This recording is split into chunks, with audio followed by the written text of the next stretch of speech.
আসসালামু আলাইকুম। কেমন আছেন বন্ধুরা? তো অনেক দিন পরে আবার অন্য একটা জমিতে আসলাম। এই জমিটার ধান আমার তেমন একটা সুবিধা মনে হচ্ছে না। তো গোছায় ধান খুবই কম। আহ, এই জমিটাতে আপনার কয়েকদিন থেকে পানি দিচ্ছি না। এক সপ্তাহ আগে একটু শ্যাওলা শ্যাওলা ছিল, ওই জন্য ভাবলাম যে কয়েকদিন একটু শুকিয়ে নেই। তো এক সপ্তাহ থেকে পানি দিচ্ছি না আর কি। এক সপ্তাহ না, 4-5 দিন থেকে পানি দিচ্ছি না।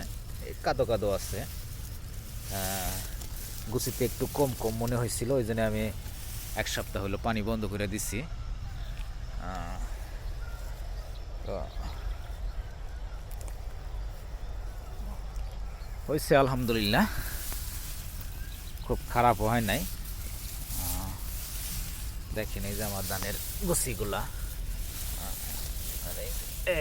দেখেন, আর এই যে আমি শুকা দিছি। ভাই পানি দিছিলেন কবে?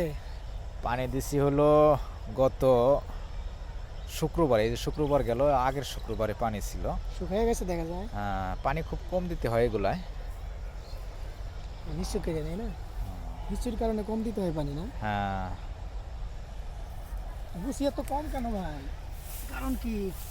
এই জমিটা একটু পানি আগে আগে বেশি ছিল।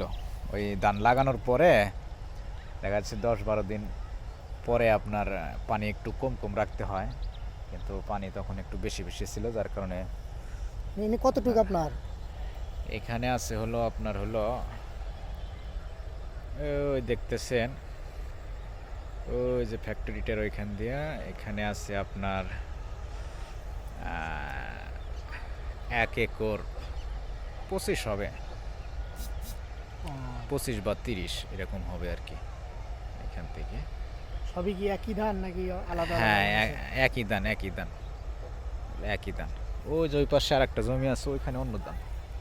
ওই যে ওই যে এই যে ওইটা হলো অন্য ধান, এটা হলো 102। এটা বৃধান 102, এটা হলো জিঙ্ক সমৃদ্ধ ধান। এটার ফলন কেমন? এটা ফলন শতাংশে কিরকম আশা করেন? শতাংশে তো আশা করা যায় আপনার 28-27, অর্থাৎ শতাংশ বলতে 33 শতকে 1 বিঘায় 28-27, 30 হলে হতে পারে। এটা জমির উপরে, 30 মন আশা করেন? জমির উপরে নির্ভর করবে।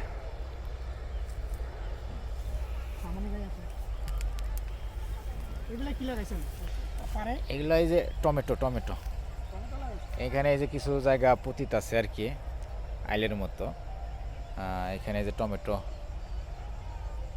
টমেটো করা হয়েছে। দেশি টমেটো, দেশিটা? এটা দেশিটা, দেশিটা, হ্যাঁ হ্যাঁ দেশি।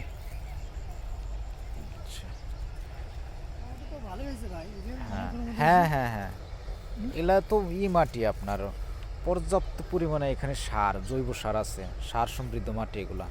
এগুলো দেখা যাচ্ছে যাই এখানে লাগানো হয় বাম্পার ফলন হয়। ওরে ভাই সেই তো, ও সোয়াদি তো মন চাই ভাই।